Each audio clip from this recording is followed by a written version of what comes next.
morning. അപ്പോൾ നമ്മുടെ ഇന്നത്തെ ബ്രേക്ക്ഫാസ്റ്റ് വളരെ സോഫ്റ്റ് ആയിട്ടുള്ള ഒരു പുട്ടിന്റെ റെസിപ്പിയാണ് ട്ടോ. അപ്പോൾ നിങ്ങൾ വിചാരിക്കും ഇതെന്താണ് പുട്ടിന് ഇത്ര പ്രത്യേകത എല്ലാവരും ഉണ്ടാക്കുന്ന കാര്യങ്ങളല്ലേ എന്നുള്ളത്. എൻ്റെ കയ്യിൽ ഇപ്പോൾ ഒരു കപ്പ് കുത്തരി ഉണ്ട്. ഈ ഒരു കപ്പ് കുത്തരി കൊണ്ടാണ് നമ്മൾ ഈ പുട്ടുണ്ടാക്കാൻ പോകുന്നത്. കുത്തരി കൊണ്ട് എങ്ങനെയാണ് പുട്ടുണ്ടാക്കുന്നതെന്നാണ് നമ്മുടെ ഇന്നത്തെ വീഡിയോ. അപ്പോൾ നമുക്ക് എങ്ങനെയാണ് പുട്ടുണ്ടാക്കുന്നതെന്ന് നോക്കിയാലോ. നമുക്ക് നമ്മുടെ ഇൻഗ്രീഡിയൻസ് നോക്കാം. നമ്മളിപ്പോൾ 1.25 കപ്പ് കുത്തരി അല്ലെങ്കിൽ മട്ടയരി എന്ന് പറയുന്ന അരി. നമ്മുടെ ഇവിടെയൊക്കെ മട്ടയരിയെ കുത്തരി എന്നാണ് പറയുക. കുത്തരി ഓവർനൈറ്റ് അല്ലെങ്കിൽ ഒരു 8 മണിക്കൂർ വെള്ളത്തിലിട്ട് സോക്ക് ചെയ്തതിന് ശേഷം നന്നായിട്ട് വെള്ളം മാറാൻ വേണ്ടി ഒരു 20 മിനിറ്റ് അല്ലെങ്കിൽ 15 മിനിറ്റ് ഇതുപോലൊരു സ്ട്രെയിനറിൽ എടുത്ത് വയ്ക്കുക. 8 മണിക്കൂർ സോക്ക് ചെയ്യുക. നമ്മൾ രാത്രി കിടക്കുമ്പോൾ സോക്ക് ചെയ്ത് വെച്ചിട്ട് രാവിലെ നന്നായിട്ട് കഴുകി വൃത്തിയാക്കിയതിന് ശേഷം ഇതുപോലൊരു സ്ട്രെയിനറിലേക്ക് എടുത്ത് വയ്ക്കാം. അതിനനുസരിച്ച് നിങ്ങൾക്ക് തേങ്ങ എടുക്കാം. എന്താണെന്ന് വെച്ചാൽ ചിലർ ഇടയ്ക്ക് മാത്രമേ തേങ്ങ ഇട്ട് കൊടുക്കുള്ളൂ. ഞാൻ പുട്ടുണ്ടാക്കുമ്പോൾ തേങ്ങ മിക്സ് ചെയ്തിട്ടാണ് പുട്ടുണ്ടാക്കുക. ഇടയ്ക്ക് ഇട്ട് കൊടുക്കുകയും ചെയ്യും, മിക്സ് ചെയ്യുകയും ചെയ്യും. അതുകൊണ്ട് 1.25 കപ്പ് തന്നെ തേങ്ങ എടുത്ത് വെച്ചിട്ടുണ്ട്. നിങ്ങൾക്ക് ആവശ്യമാണെങ്കിൽ ഇത്രയും തേങ്ങ ചേർക്കുക. ഇത്രയും തേങ്ങ ചേർത്തിട്ട് പുട്ടുണ്ടാക്കുകയാണെങ്കിൽ കൂടുതൽ ടേസ്റ്റ് ഉണ്ടാവും. കുറച്ച് തേങ്ങ ചേർത്തിട്ട് പുട്ടുണ്ടാക്കുകയാണെങ്കിൽ അത്രയ്ക്ക് ടേസ്റ്റ് വരില്ല. നമ്മൾ ഏത് പുട്ടാണെങ്കിലും ഇടയ്ക്ക് മാത്രം തേങ്ങ ഇട്ടിട്ട് പുട്ടുണ്ടാക്കി കഴിക്കുകയാണെങ്കിൽ അത്ര ടേസ്റ്റ് വരില്ല. നമ്മുടെ പൊടിയുടെ കൂടെ തേങ്ങ മിക്സ് ചെയ്തിട്ട് പുട്ടുണ്ടാക്കുകയാണെങ്കിലാണ് ടേസ്റ്റ് വരിക. അപ്പോൾ ഇതിപ്പോൾ ഒരു 20 മിനിറ്റായി. ഇതുപോലെ ഞാൻ വെള്ളം മാറ്റാൻ എടുത്തു വെച്ചിട്ട് വെള്ളമൊക്കെ പോയിട്ടുണ്ട്. കണ്ടോ, ചെറിയൊരു നനവുണ്ടാവും. നമ്മൾ കയ്യിൽ നോക്കുമ്പോൾ ചെറിയൊരു നനവുണ്ട്. ഇത്രയും മതി. എന്താണെന്ന് വെച്ചാൽ നമുക്കിത് മിക്സിയുടെ ചെറിയ ജാറിൽ വേണം പൊടിച്ചെടുക്കാൻ. വലിയ ജാറിലല്ല, ചെറിയ ജാറിൽ പൊടിച്ചെടുക്കണം. നന്നായിട്ട് പൊടിയരുത്. നമ്മുടെ പുട്ടിൻ്റെ ഭാഗത്തിൽ പൊടിക്കുക. ചെറിയ തരികളോടുകൂടി പൊടിച്ചെടുക്കുക. പിന്നെ ഒരു കാര്യം എന്താണെന്ന് വെച്ചാൽ കൂടുതൽ അരി ഇട്ടിട്ട് ഒരേ സമയം പൊടിച്ചെടുക്കാൻ നോക്കണ്ട. നമ്മൾ കുറച്ചായിട്ട് അരി ഇട്ടിട്ട് ഒരു സമയം പൊടിച്ചെടുക്കുക. ഇതൊരു സ്പൂണും കൂടി എടുത്ത് കയ്യിൽ പിടിക്കുക. എന്താണെന്ന് വെച്ചാൽ നമുക്ക് അരി പൊടിഞ്ഞ് വരുമ്പോൾ ഒന്ന് ഇളക്കി കൊടുക്കേണ്ടി വരും. അതിനാണ് നമ്മളൊരു സ്പൂണും കൂടി എടുത്ത് കയ്യിൽ പിടിക്കുന്നത്. അപ്പോൾ ഇതൊന്ന് പൊടിച്ചെടുക്കട്ടെ. പൊടിച്ചെടുത്തിട്ട് ഇടയ്ക്ക് ഇളക്കി കൊടുക്കണം കേട്ടോ. മിക്സി ഓൺ ചെയ്ത് ഒന്ന് കറങ്ങി 2-3 കറങ്ങി കഴിയുമ്പോൾ ഒന്ന് സ്പൂൺ ഉപയോഗിച്ച് ഇളക്കി കൊടുക്കുക. വീണ്ടും അതുപോലെ കറക്കിയെടുത്തിട്ട് സ്പൂൺ ഉപയോഗിച്ച് ഇളക്കി കൊടുക്കുക. അപ്പോൾ നമ്മുടെ പൊടി പെർഫെക്റ്റ് ആയിട്ട് കിട്ടും. ഞാനിത് പൊടിച്ചെടുത്തിട്ട് കാണിച്ചു തരാം.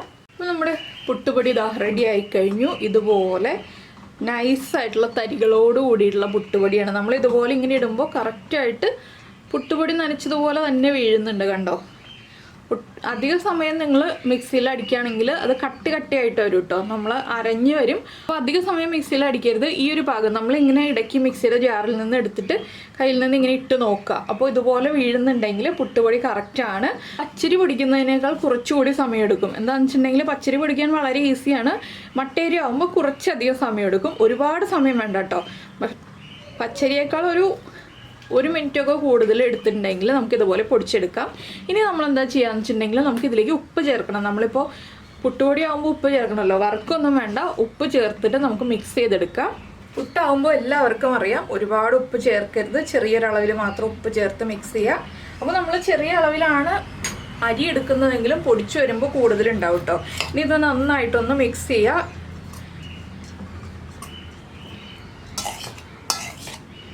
പിന്നെ വെള്ളം ഒട്ടും കൂടി പോവാതെ ശ്രദ്ധിക്കുക. അത് 2 കാര്യങ്ങൾ ശ്രദ്ധിച്ചിട്ടുണ്ടെങ്കിൽ, ഒരുപാട് അരഞ്ഞു പോവാതെയും വെള്ളം കൂടി പോവാതെയും ശ്രദ്ധിച്ചിട്ടുണ്ടെങ്കിൽ നമുക്ക് പെർഫെക്റ്റ് ആയിട്ട് ഇതുപോലെ പുട്ടുപൊടി ഉണ്ടാക്കിയെടുക്കാം. ഇപ്പോൾ അരി വെള്ളത്തിലിട്ടിട്ട് പൊടി വറുത്തെടുത്ത് വയ്ക്കാനൊക്കെ സമയമില്ലാന്നുണ്ടെങ്കിൽ നമുക്ക് രാവിലെ എളുപ്പത്തിൽ ബ്രേക്ക്ഫാസ്റ്റ് ഉണ്ടാക്കണം എന്നുണ്ടെങ്കിൽ അരി വെള്ളത്തിലിട്ടിട്ട് രാവിലെ പൊടിച്ചെടുത്തിട്ട് ഉടനെ തന്നെ പുട്ടുണ്ടാക്കാം. ഇത് മിക്സ് ചെയ്ത് വയ്ക്കൊന്നും വേണ്ട. മിക്സ് ചെയ്യുക, ഉടനെ തന്നെ പുട്ടുണ്ടാക്കുക. അത്രയേ ഉള്ളൂ. ഇതിൽ വേറെ പ്രോസസ്സുകളൊന്നുമില്ല. ഇനി നമുക്കിതിലേക്ക് തേങ്ങ ചേർത്ത് കൊടുക്കാം. തേങ്ങ നമ്മുടെ ഇഷ്ടത്തിനാണ് കേട്ടോ. അത് ഞാൻ അളവ് പറയുന്നില്ല. ഞാനെടുത്ത തേങ്ങയുടെ അളവ് പറഞ്ഞു എന്ന് മാത്രമേ ഉള്ളൂ. തേങ്ങ ഇതുപോലെ ചേർത്തിട്ട് നന്നായിട്ട് ഇളക്കുക. ഇനി ഇതിൽ വെള്ളം ചേർക്കരുത്. വെള്ളം ചേർത്തിട്ടുണ്ടെങ്കിൽ വല്ലാതെ കട്ടിയായി പോവും. പുട്ടുപൊടിയുടെ പാകം തെറ്റിപ്പോവും. അപ്പോൾ നിങ്ങൾ ഇതുപോലെ പുട്ടുണ്ടാക്കാറുണ്ടോ എന്നൊക്കെ ഒന്ന് കമൻറ്റ് ചെയ്യണം കേട്ടോ. ഉണ്ടാക്കിയിട്ട് എങ്ങനെ ഉണ്ടായിരുന്നു എന്നുള്ളത്. ഈ മട്ടയരി ഉപയോഗിച്ചിട്ട് നമ്മൾ ചോറ് വയ്ക്കാൻ ഉപയോഗിക്കുന്ന മട്ടയരി ഉപയോഗിച്ചിട്ട് ഇതുപോലെ ഒന്ന് പുട്ടുണ്ടാക്കി നോക്കൂ. വളരെ എളുപ്പമാണ്. നമുക്ക് വറുക്കുന്ന സമയമൊക്കെ ലാഭിക്കാം. അത്രയും ഗ്യാസ് സേവ് ചെയ്യാം. അങ്ങനെയുള്ള കാര്യങ്ങളൊക്കെ ഉണ്ട്. അപ്പോൾ ഞാനിത് നമ്മുടെ പുട്ടുകുറ്റിയിലേക്ക് ഫില്ല് ചെയ്യട്ടെ. നമുക്ക് നമ്മുടെ സാധാരണ പുട്ട് മിക്സ് ചെയ്യുന്ന പോലെ ഇങ്ങനെ കൈ കൊണ്ട് തിരുമ്മി യോജിപ്പിക്കേണ്ട ആവശ്യമില്ല. തേങ്ങയും പുട്ടുപൊടിയും തമ്മിൽ. എന്താണെന്ന് വെച്ചാൽ പുട്ടുപൊടിയിൽ ആവശ്യത്തിന് നനവുണ്ട്.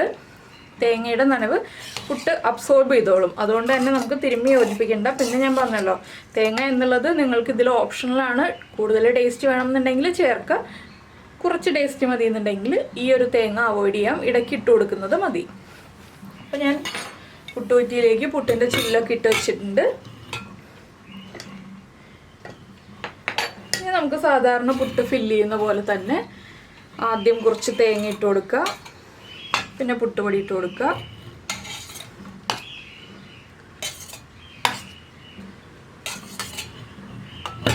വീണ്ടും തേങ്ങ ഇട്ട് കൊടുക്കുക. നമുക്ക് എത്ര കഷ്ണം പുട്ടായിട്ട് വേണം എന്നുള്ളതനുസരിച്ച് നമ്മൾ ആ ഡിവൈഡിങ് ഇട്ട് കൊടുക്കുക.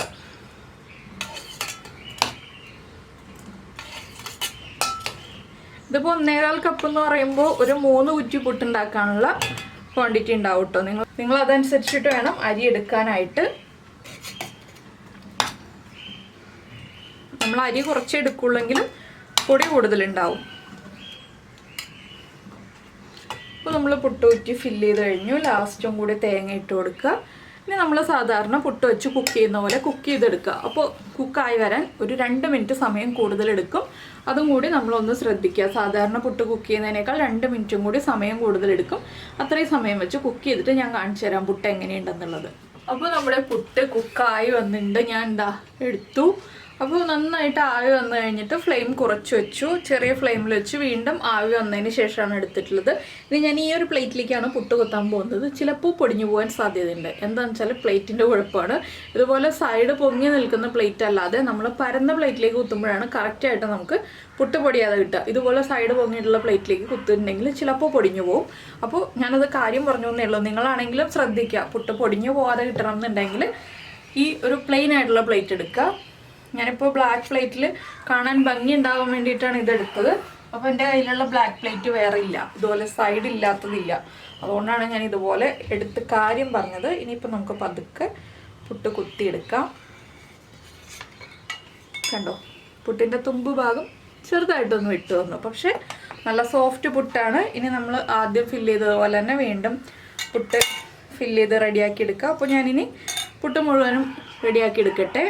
അതിനുശേഷം പുട്ട് പൊടിച്ച് കാണിച്ചു തരാം കേട്ടോ. പുട്ടിൻ്റെ സോഫ്റ്റ്നെസ് എങ്ങനെയാണ്, അരി ഹാർഡായിട്ടിരിക്കുന്നുണ്ടോ സോഫ്റ്റ് ആയിട്ടിരിക്കുന്നുണ്ടോ എന്നുള്ളതൊക്കെ ഇതിവിടെ ഇരിക്കട്ടെ. ബാക്കിയുള്ള പുട്ടും കൂടി വേവിച്ചെടുക്കട്ടെ. അപ്പോൾ നമ്മുടെ പുട്ടെല്ലാം ഉണ്ടാക്കി കഴിഞ്ഞിട്ടുണ്ട്. പൊടിഞ്ഞതൊക്കെ ഞാൻ മാറ്റി വെച്ചു കേട്ടോ. അതിനുശേഷം ഫോട്ടോ എടുക്കാൻ വേണ്ടിയിട്ടാണ് ഇതുപോലെ എടുത്ത് വെച്ചിരിക്കുന്നത്. അപ്പോൾ നമുക്കിത് ഏത് കറിയുടെ കൂടെ വേണമെങ്കിലും കഴിക്കാം, അല്ലെങ്കിൽ പഴത്തിൻ്റെ കൂടെ ചേർത്ത് കഴിക്കാം. പുട്ട് കഴിക്കുമ്പോൾ നമ്മൾ ഏതൊക്കെ കറികൾ ഉപയോഗിക്കാറുണ്ടോ ഏതിൻ്റെ കൂടെയും കഴിക്കാം. അപ്പോൾ ഞാൻ നമ്മുടെ പുട്ടിൻ്റെ സോഫ്റ്റ്നെസ് ഒന്ന് കാണിച്ചു തരാം. ഇതുപോലെ കയ്യിലെടുത്തിട്ടുണ്ടെങ്കിൽ ഇത് കണ്ടോ, നല്ല സോഫ്റ്റാണ്. നമ്മൾ തൊടുമ്പോൾ തന്നെ പൊടിഞ്ഞു വരികയാണ്. വളരെ സോഫ്റ്റാണ്. നിങ്ങൾ ഇതുപോലെ ഉണ്ടാക്കി നോക്കിയിട്ടില്ലെങ്കിൽ ഉറപ്പായിട്ടൊന്ന് ഉണ്ടാക്കി നോക്കിക്കോളൂ. വളരെ സോഫ്റ്റ് ആയിട്ടുള്ള പുട്ട് കഴിക്കാം. ചില പൊട്ടുപൊടികൾ നമ്മൾ പുറമേ നിന്ന് വാങ്ങിക്കുമ്പോൾ നല്ല ഹാർഡായിരിക്കും, പുട്ട് കഴിക്കാൻ ബുദ്ധിമുട്ടായിരിക്കും. അപ്പോൾ ഇതുപോലെ ഉണ്ടാക്കി കഴിഞ്ഞിട്ടുണ്ടെങ്കിൽ സോഫ്റ്റ് ആയിട്ടുള്ള പുട്ടായിരിക്കും കിട്ടുക. അപ്പോൾ എന്തായാലും നിങ്ങൾക്ക് എല്ലാവർക്കും ഈ ഒരു വീഡിയോ ഇഷ്ടമായിട്ടുണ്ടാവുമെന്ന് വിചാരിക്കുന്നു. ഇഷ്ടമായിട്ടുണ്ടെങ്കിൽ നമ്മുടെ വീഡിയോയുടെ താഴെ ഒന്ന് കമൻറ്റ് ചെയ്യാനും ലൈക്ക് ചെയ്യാനൊന്നും മറന്നു പോകരുത്. അതുപോലെ തന്നെ ഇഷ്ടപ്പെട്ട റെസിപ്പികൾ കുക്കിംഗ് താല്പര്യമുള്ള നിങ്ങളുടെ ഫ്രണ്ട്സിനും റിലേറ്റീവ്സിനും ഒക്കെ ഒന്ന് ഷെയർ ചെയ്തും കൂടി കൊടുക്കുക കേട്ടോ. അതുപോലെ തന്നെ നമ്മുടെ ചാനൽ ആദ്യമായിട്ട് കാണുകയാണ്, നമ്മുടെ വീഡിയോ പ്രസൻറ്റ് ചെയ്യുന്ന രീതിയൊക്കെ ഇഷ്ടമായി എന്നുണ്ടെങ്കിൽ നമ്മുടെ ചാനലൊന്ന് സബ്സ്ക്രൈബ് ചെയ്ത് സപ്പോർട്ട് ചെയ്യണേ. സബ്സ്ക്രൈബ് ചെയ്യുന്നതിന് ഈ വീഡിയോയുടെ താഴെയുള്ള റെഡ് സബ്സ്ക്രൈബ് ബട്ടൺ ഒന്ന് ക്ലിക്ക് ചെയ്യുക. അതിൻ്റെ റൈറ്റ് സൈഡിലുള്ള ബെല്ലൈക്കണും ക്ലിക്ക് ചെയ്യുക. അപ്പോൾ ഓളെന്ന് പറഞ്ഞിട്ടൊരു ഓപ്ഷൻ കാണാം. ആ ഓളും കൂടി പ്രസ് ചെയ്തിട്ടുണ്ടെങ്കിൽ ഞാൻ എപ്പോഴും വീഡിയോ അപ്ലോഡ് ചെയ്യുമ്പോൾ നിങ്ങൾക്ക് നോട്ടിഫിക്കേഷൻ വരും. പിന്നെ ഞാൻ ഇത് പൊടിച്ച് കാണിക്കാത്തത് എന്താണെന്ന് വെച്ചാൽ ഫോട്ടോ എടുത്തിട്ടില്ല. ഫോട്ടോ എടുക്കാൻ വേണ്ടിയിട്ടാണ് ഇത് പൊടിച്ച് കാണിക്കാത്തത്. ഫോട്ടോ എടുത്തിരുന്നെങ്കിൽ ഞാൻ ഇതും കൂടി പൊടിച്ച് കാണിച്ചു തന്നെ നിങ്ങളെ. അപ്പോൾ എന്തായാലും എല്ലാവരും ട്രൈ ചെയ്ത് നോക്കുമല്ലോ. നമുക്ക് നമ്മുടെ അടുത്ത റെസിപ്പിയുമായിട്ട് നാളെ കാണാം.